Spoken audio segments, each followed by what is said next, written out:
For more than 40 years, Harrison Ford has entertained moviegoers, earning a $230 million fortune along the way. You're like the king of Hollywood, right? Oh, yeah. He's the movie star who gave Han Solo his swagger and made archaeology cool as fedora-wearing Indiana Jones. Ford has kept his personal life out of the spotlight until 2000, when he let it all hang out. When a marriage is on the rocks, a lot of times people have a tendency to act out and not behave like themselves. And fans were starting to think, wait, this isn't the guy I thought he was. What followed was one of the most expensive divorces in Hollywood history. With homes from coast to coast, airplanes, helicopters, cars, millions of dollars in the bank, this was never going to be a simple divorce proceeding. On this episode of Fortune Fights, husband and wife media experts Danielle and Andy Mayoras guide us through Harrison Ford's rise to the top of Hollywood's A-list, his multi-million-dollar film roles, and the choices that shattered his family and risked his fortune.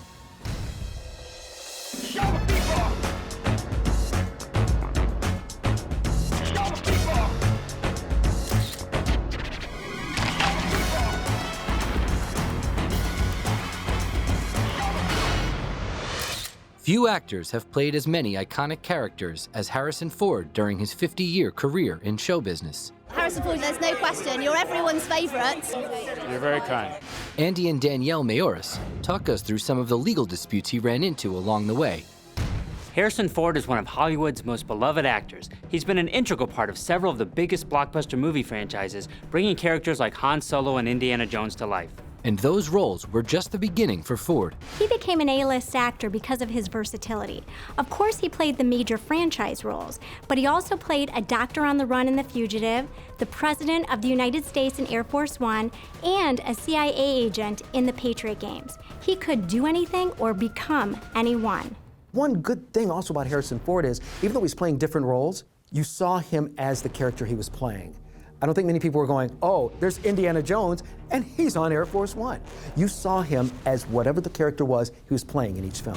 People thought they knew who Ford was from the movies, but the man behind the fedora was a very different story. Harrison Ford, he's excellent at compartmentalizing. The fact is, there's a side of him that actually wants to take a walk on the dark side. But the dark side was not Ford's natural habitat. He was born in 1942 and grew up in the Chicago suburb of Des Plaines, Illinois. His father worked as an advertising executive, and his mother was a homemaker. The Fords had a really nice middle-class lifestyle, and in 1945, Harrison's parents presented him with the present, his brother Terrence. The two went on to become great friends. At school, however, Ford struggled to fit in with the other kids. He used to get bullied. The school he went to was sitting on top of a hill, so every day when he'd come out, the bullies would wind up pushing him down the hill, and he'd have to crawl back up. Ford said that the bullying he endured early on was a good lesson in persistence.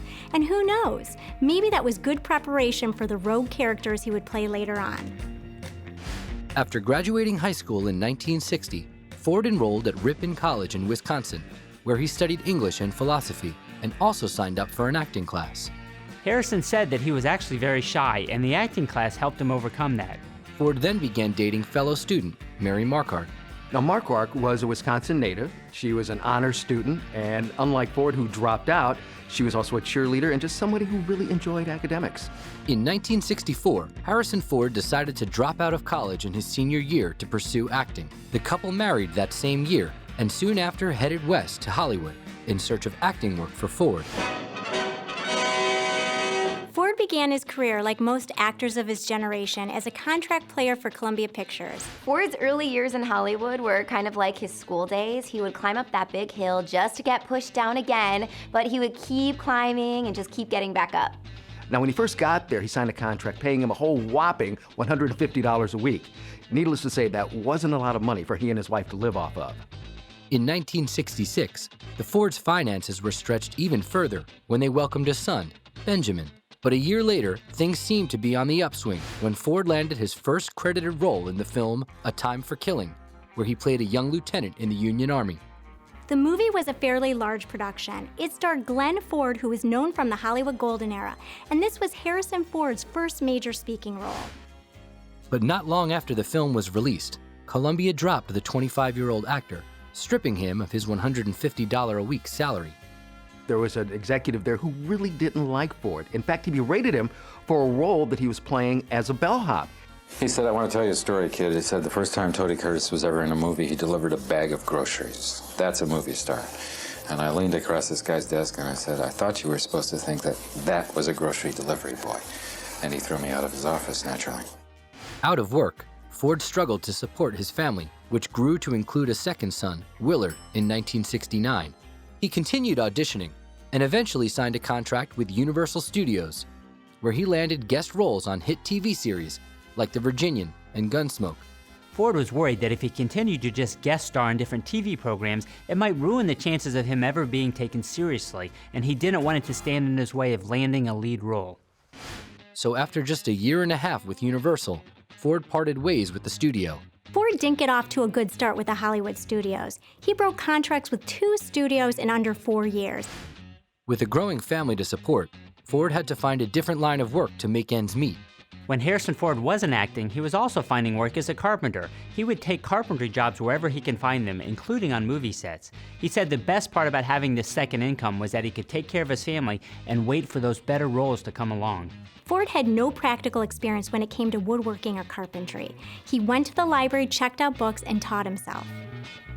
Alongside his carpentry work, Ford kept auditioning, and in 1972, he caught his first big break when he read for a young director fresh out of film school named George Lucas. George Lucas was directing the film American Graffiti, all about California teens and the hot rod society at that time. Now, he cast Harrison Ford as the wisecracking Bob Falfa, a guy with a hot car. Hey, you see this Miller, you tell him I'm looking for him, huh? Ford was paid $500 a week for a few weeks of shooting, and the film went on to earn a surprising $55 million at the box office. The movie was an unexpected hit, and Ford made a great impression on George Lucas, who eventually helped take Harrison Ford into a new galaxy. In 1975, George Lucas was casting for this new massive space odyssey film that sort of harkened back to the Flash Gordon movie serials of the 1930s. A film that took place in a galaxy far, far away. A film called Star Wars. Crucial to the story was the role of the arrogant space smuggler and pilot, Han Solo. Harrison Ford wanted to try out for the role of Han Solo. Lucas said no because he only wanted new faces. So rather than auditioning for the part, Ford volunteered to read alongside the other actors who were auditioning. If the Empire had a new weapon that could do this, I'd know about it. I'd have heard something. Well, now you know. Some of the young actors to answer the casting call: Kurt Russell, Sylvester Stallone, and Al Pacino. George Lucas had a decision to make, and he went with Harrison Ford over all of the actors he had already auditioned. Ford signed on to the project and was set to earn $1,000 a week for 10 to 12 weeks of filming. The 34-year-old was about to embark on the biggest role of his career, but it would put a major strain on his personal life. Spending that much time away filming would put a strain on any marriage, especially when there's 2 young children involved. And on top of that, supposedly Mark Hart was very reserved and wasn't into the Hollywood social scene. They were having a lot of issues in their marriage, but they decided to try to work it out for the sake of their sons. When filming for Star Wars began in 1976, Ford was introduced to 20-year-old Carrie Fisher, who played the part of Princess Leia. Fisher was a fresh-faced beauty that everybody loved, and she was hilarious. The on-screen chemistry between her and Ford was electric, and some say it poured off the screen as well. The electricity didn't play so hot with Ford's wife. When Harrison Ford first started on Star Wars, his sons were 7 and 10 years old. Now that had to be rough for Mary, raising the boys by herself while Harrison was on set. In the spring of 1976, hot off the heels of shooting Star Wars, Ford quickly jumped onto another film, Apocalypse Now, directed by Francis Ford Coppola. Coppola was a producer on American Graffiti, so he knew Harrison Ford from that. And lore had it that he had actually hired Ford to do some carpentry work for him. It was on the set of Apocalypse Now that 34-year-old Ford was introduced to Melissa Mathison, Francis Ford Coppola's 25-year-old executive assistant. Ford took a liking to Mathison right off the bat. He found her very attractive and noted that they had a strong intellectual connection. However, Ford was married at the time with 2 young children, so reportedly they were nothing more than friends. Ford wrapped on Apocalypse Now as a relatively unknown actor, but his life and career would change forever when a year later, on May 25, 1977, Star Wars hit the big screen. Star Wars was like nothing people had ever seen before. It's special effects. Also, it's symphonic music. It's good versus evil. everyone loved Star Wars. Audiences fell in love with the characters, especially the handsome, outspoken pilot with a sly grin and a blaster on his hip. When you think of Harrison Ford, who doesn't think of the brash, lovable Han Solo in Star Wars? Of course I saw the film as a kid, and I loved it. It was my favorite movie, and there was nothing cooler than Han Solo flying off in the Millennium Falcon with Chewbacca at his side. The film would go on to be the highest grossing of the 70s. It brought in $775 million globally and knocked Jaws out of the top spot. And while Star Wars made Harrison Ford a household name, it didn't make him rich. Now, as big a success that Star Wars was, Harrison Ford only made $10,000, got no residuals, and wasn't even on the original poster. While Mark Hamill, on the other hand, who played Luke Skywalker, was paid $650,000 and got a percentage of the movie's profit. Even though he didn't make a lot of money from the film, it completely changed his career. He became a celebrity overnight. Ford's career may have been shifting into hyperdrive, but his 13-year marriage was headed into an asteroid field. Ford admitted that many of the problems he was experiencing in his marriage were largely his fault. Ford knew that he didn't try very hard and didn't put enough effort into his marriage. In 1979, he and his wife Mary divorced after 15 years. Ford and Mark Court had a marriage that just slowly fell apart. When the two split, they did so as friends. Neither party wanted to completely split up their family, and the couple agreed to joint custody of their 2 sons. This divorce was before Ford's rise to fame, and he had very little to his name as an up-and-coming actor in Hollywood. When there are not a lot of assets involved and things are pretty civil, divorces can be settled pretty quickly with only minimal court involvement, and that's what happened here with Harrison and Mary. There may not have been many assets to divide this time, but Harrison Ford was about to become Hollywood's leading man. He's not only Han Solo, he's Indiana Jones. Very few actors could pull off both roles with such different characters and have fans fall in love with both. Ford got to a point in his career where he could name any price and he would get it. $5 million, $10 million, $20 million? This was unheard of. On Fortune Fights, attorneys Danielle and Andy Mayoras take us through some of the most outrageous legal battles in Hollywood. And throughout his illustrious career and 3 marriages, Harrison Ford has stumbled into some big ones. Just describe your character for us. He's pretty grumpy, isn't he? He's an ass. For more than a decade, the young actor paid his dues with minor roles in Hollywood as he tried to support his wife and 2 sons. But that all changed in 1977 when the world met Han Solo. It was Star Wars mania. It became the highest grossing film ever, raking in $775 million, knocking Jaws out of first place. While Ford's stock was on the rise in Hollywood, at home, his 15-year marriage fell apart. Ford was constantly traveling for work, and he wasn't home much. And reportedly, his wife Mary really didn't like the Hollywood lifestyle. So the more and more famous he became, the bigger problem it became. In 1979, Harrison and Mary decided to divorce. They separated amicably and decided on joint custody of their 2 sons. Even though Star Wars was a major blockbuster, Ford only made about $10,000 for the role. So when it came to the divorce, there were not many assets for the couple to divide. A year after the divorce, Ford reprised his role as Han Solo in the Star Wars sequel, The Empire Strikes Back. The film had an $18 million budget, $7 million more than A New Hope, which meant a bigger paycheck for much of the cast. Ford negotiated a $250,000 contract for the sequel, and over $800,000 in today's money. Carrie Fisher, meanwhile, earned $350,000. Ford may not have made as much money in the sequels as co-stars, but he did take on a much bigger role. In Star Wars, he had a supporting role, but in The Empire Strikes Back, he had his own storyline and much more screen time. I saw the opportunity in this character to play a part that I thought would be very successful. Empire was released in May of 1980, and it was another huge box office success. In fact, it brought in more than $500 million. Now, that was a huge sum for any movie, but especially a sequel.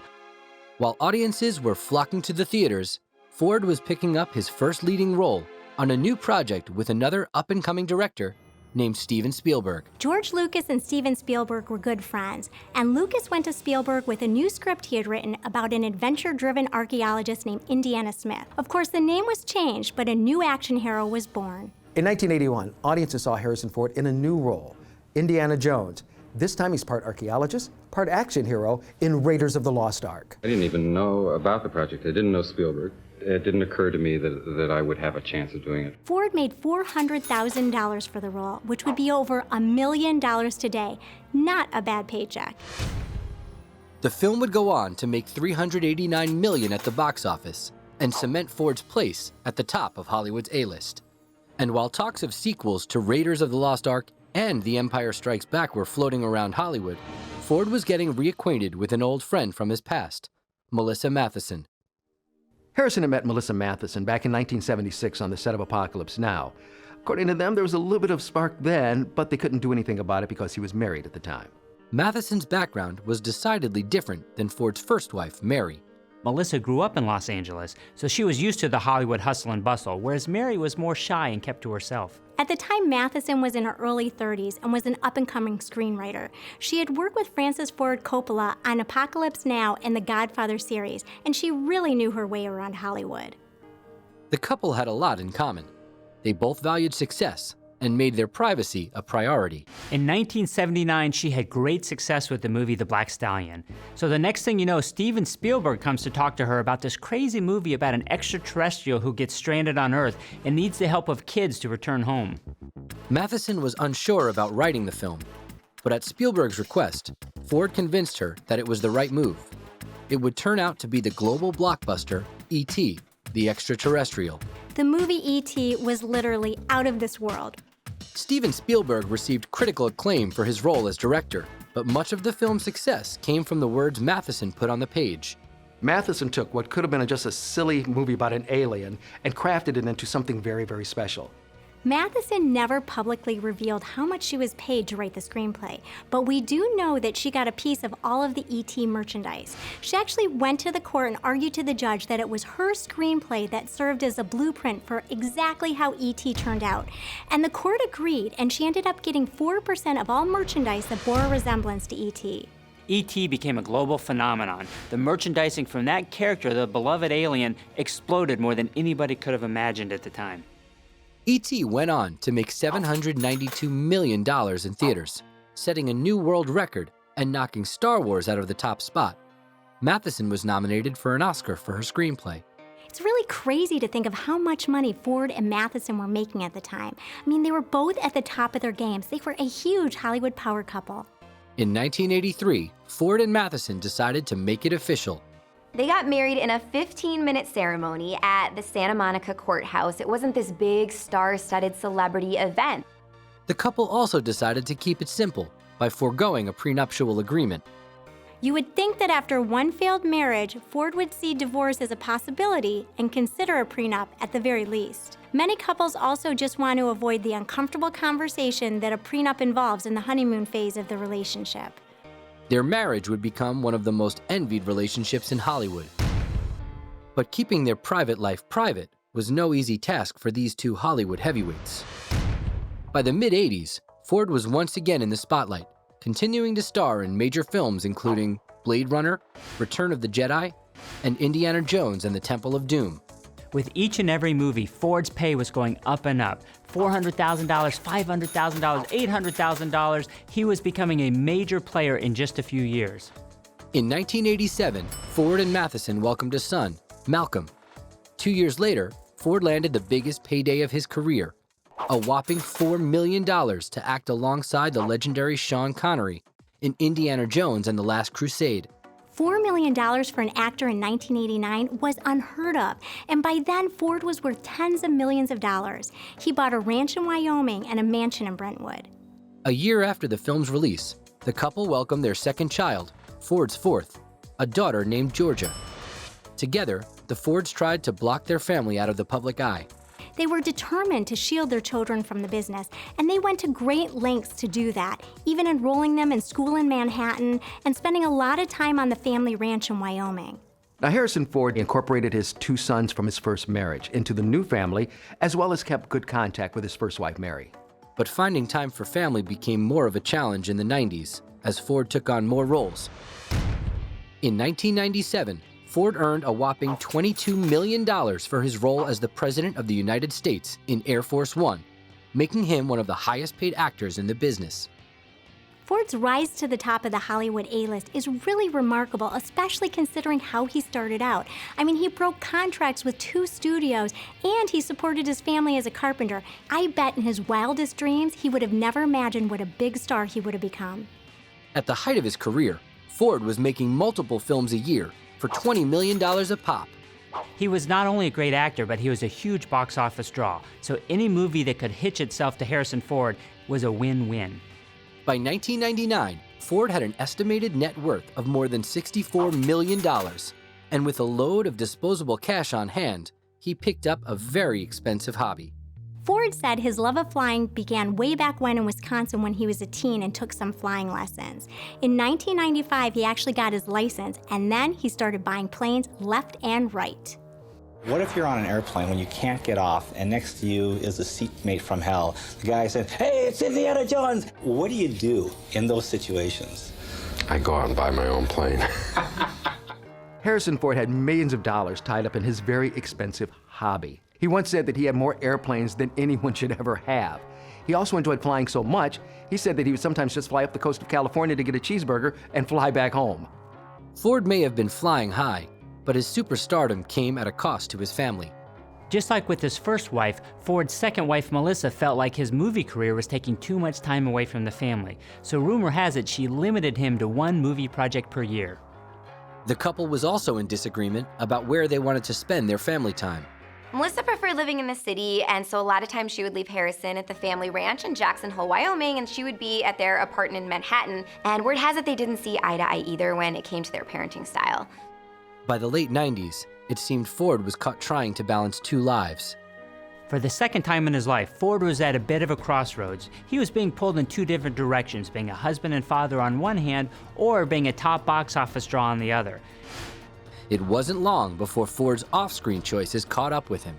There's a thrill, a desire to be exposed that someone like Harrison Ford has, even though once they are found out, it's catastrophic for them.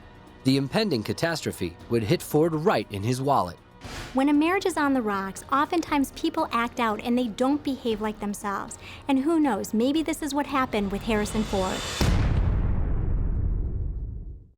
By the end of the 1980s, Harrison Ford was at the top of Hollywood's A-list, having led the Star Wars and Indiana Jones franchises to box office gold. Well, there are a lot more people interested in using my services, much to my delight. In the 1990s, he became one of the world's highest paid actors, starring in more than 10 films. By 2000, the 58-year-old actor had a reported net worth of more than $64 million. But as his career ran strong, his personal life faltered, leading him into a battle over the millions he had made.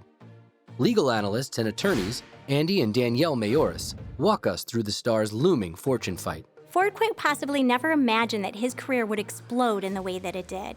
Even if he had been confident that he would have been one of Hollywood's most famous actors someday, there's no way he could have fathomed what it would be like to bring in as much money as he did. Off the film set, Ford split time between his sprawling Jackson Hole, Wyoming ranch and his New York City apartment, where his wife and two youngest children spent most of their time. What can you do with all that money on a farm in Wyoming? It's buried in various places. The Fords had a marriage that other Hollywood stars seemed to envy. From the outside looking in, it looked like they had the perfect balance between work and family life. Harrison Ford is really this private guy. He's this big movie star, of course, but his thing was he wanted the family life to be nice and as normal as it could possibly be. So he did his best to shield his kids from the Hollywood limelight while trying to live a normal life. On the surface, Ford had it all: fame, fortune, and a loving family. But after 17 years of marriage, problems began to emerge between him and his wife, Melissa. Behind closed doors, there were problems building in their relationship. I mean, Harrison's wife had said she only wanted him to do one movie a year, which probably didn't sit well with him. And he had said in the past that he felt more valued on movie sets than he did at home. So he had this constant struggle. Do I want to be a dad and a husband, or do I want to be a big Hollywood movie star? In September 2000, the public got its first indication that something was amiss in Ford's marriage when he showed up to an important charity event, flying solo. Ford was being recognized for his contributions to the Tibetan cause, which his wife was also very involved in. So people thought it was really strange that they didn't show up to the event together. A month later, Hollywood whispers turned into full-blown gossip after the National Enquirer printed photos of Ford sharing drinks and what looked to be an intimate conversation with TV actress Lara Flynn Boyle. While the couple denied anything was going on, in November 2000, after 17 years of marriage, Ford and Mathison issued a statement to the press. They announced that they had separated and had been living apart for the previous month, but they remained optimistic, and they said, quote, "We sincerely hope that we can work out our differences." The couple's statement was one thing. Ford's actions, however, were another. Harrison Ford, he's excellent at compartmentalizing. He's actually three people in one. He's the movie star, he's the man who likes to go out carousing and living dangerously, and he's also the devoted father and family man. Well, the only way that they've come up with this accumulated knowledge of who I am is through the movies that I've been in. The Harrison Ford, the stuff of legend, doesn't exist at all. I just work there in the Harrison Ford store. After fighting to keep his personal life out of the spotlight for more than 2 decades, Ford had seemingly let his guard down. The tabloids jumped all over Ford, saying he was going through a midlife crisis. There were photos of him downing tequila in a nightclub, and he was seen at the chic Hudson bar in Manhattan. Fans were starting to think, wait, this isn't the guy I thought he was. I've worked with numerous clients like Harrison Ford. While they have a stated preference to have a private life and to shun the spotlight, the fact is there's a side of them that actually seeks this kind of attention and wants to take a walk on the dark side. Tabloids reported that Ford continued that walk on the dark side while on location in Kansas filming the Jackie Robinson baseball film, 42. He had been spotted coming and going from various strip clubs. A waitress from one of the clubs claimed that Ford introduced himself as Tom the Meat Processor as he sat in front of the stage and handed out cash to strippers. One exotic dancer claimed that things got very hot and heavy between the two of them. He had tried to be inconspicuous, but that was nearly impossible when he was such a highly recognized celebrity. Mathison was heartbroken when reports of her husband's infidelities came to light, just like any woman would be. But for Mathison, it was even more difficult because everything was playing out in the public eye. However, 18 years of marriage wasn't so easily tossed aside, and Mathison took him back in the spring of 2001. They were trying to work things out, especially for the sake of the children. But when she finally gave him another shot, he blew that too. Later that summer, on August 23, 2001, after 18 years of marriage, Melissa filed for divorce. Their divorce was the biggest news in Hollywood. They were the model couple, they were the model parents, but they suffered the same fate as a lot of Hollywood marriages. California is a community property state, so that means any assets acquired during the marriage belong to both of the spouses. Mathison was lucky. All the money that she made through ET was not part of the community property, so it wasn't subject to Ford going after it in the divorce.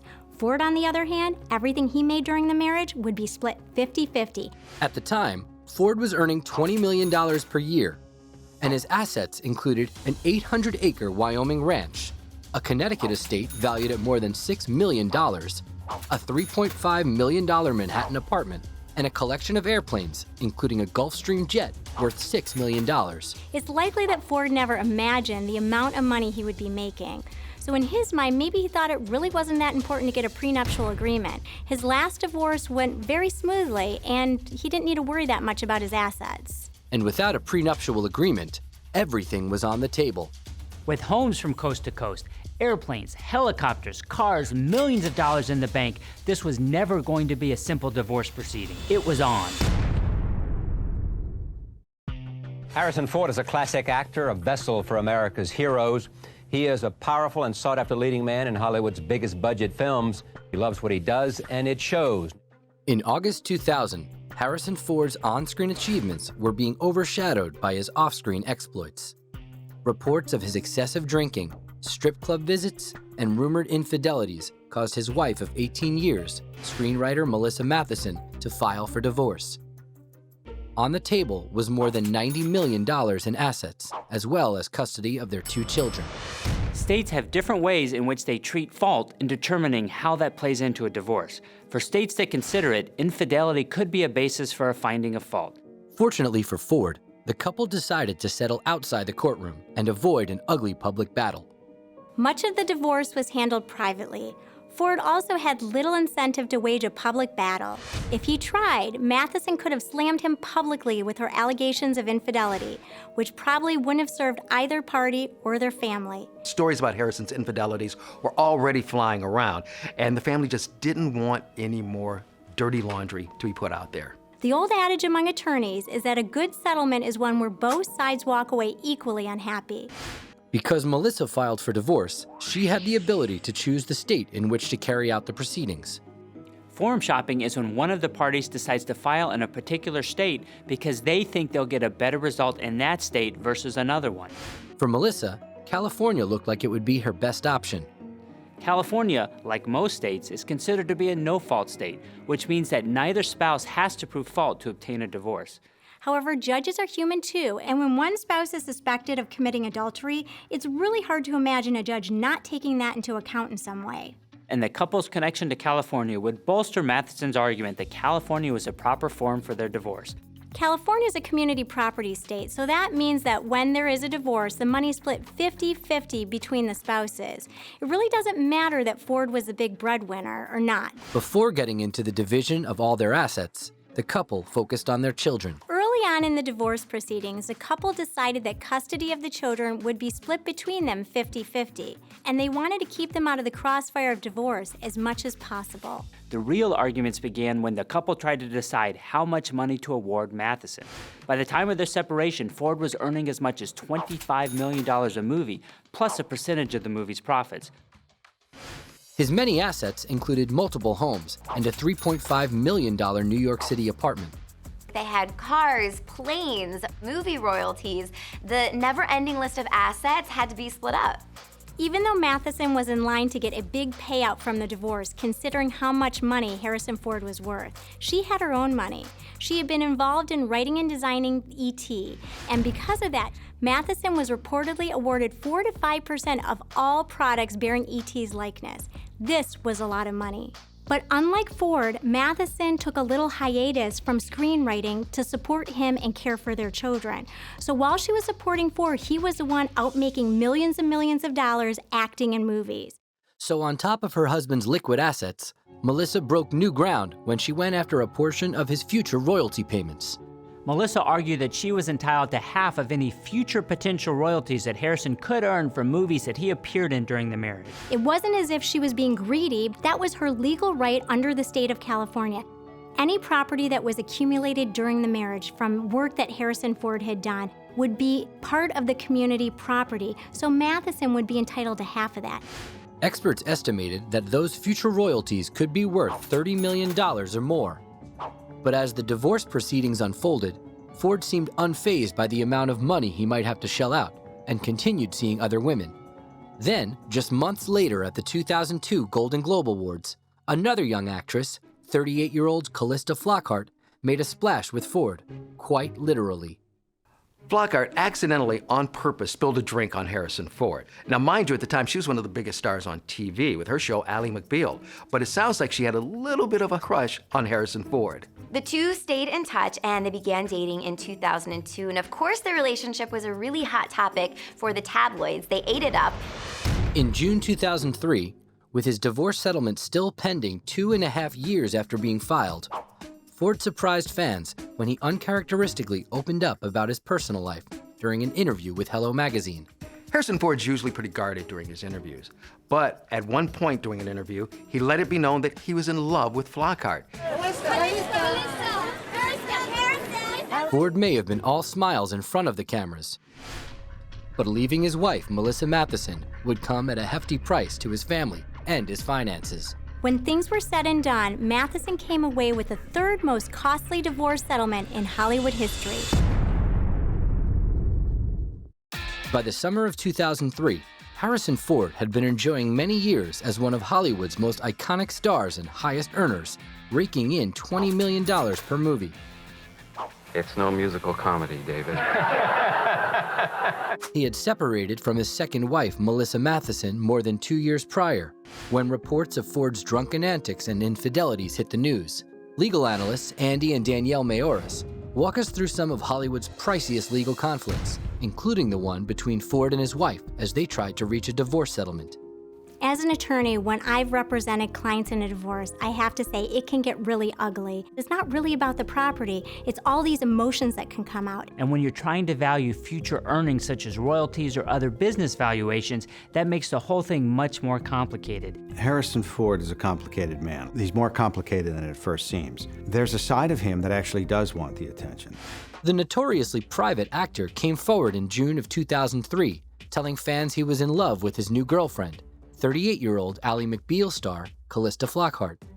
Oftentimes, by the time a divorce is filed, the relationship has disintegrated a long time ago, and the parties are really ready to move on. While Ford may have been trying to move on with his life, he still had a huge divorce settlement hanging over his head.